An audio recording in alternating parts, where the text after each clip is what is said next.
প্রিয় গাইস, আসসালামু আলাইকুম। চলে আসলাম কাশফুল দেখতে। তবে কাশফুল দেখতে এসে একটা কথা খুব মনে পড়ে গেল, যে আমার এই জীবনটাও কাশফুলের মতো হয়ে গেছে। যদি পকেটে টাকা পয়সা থাকে, তবে একটা ছেলে অনেক মূল্য থাকে। ঠিক তেমনি যখন এই কাশফুল ফুটে, তখন এই কাশফুলকে অনেক মানুষ দেখতে আসে, তাকে জড়িয়ে ধরে ছবি তোলে, তাকে হাতে করে বাসায় নিয়ে যায়, তাকে হাতে নিয়ে ঘুরে, গার্লফ্রেন্ডকে দেয়, গার্লফ্রেন্ড বয়ফ্রেন্ডকে দেয়।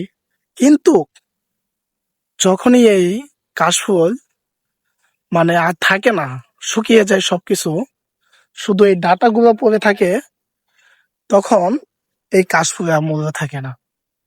একটা ছেলে ঠিক ততটাই তার কাছে মূল্য, তার পরিবারের কাছে, তার বন্ধু বান্ধব, তার আশপাশে আত্মীয় স্বজন দের কাছে একটা ছেলের ততটুকু মূল্য থাকে যখন সে ইনকাম করতে পারে, যখন সে ভালো ইনকাম করতে পারে, আত্মীয় স্বজন, মা বাবা, ভাই বোন সবাইকে টাকা পয়সা দিতে পারে, তখনই তবে ওই ছেলেটা ভালো।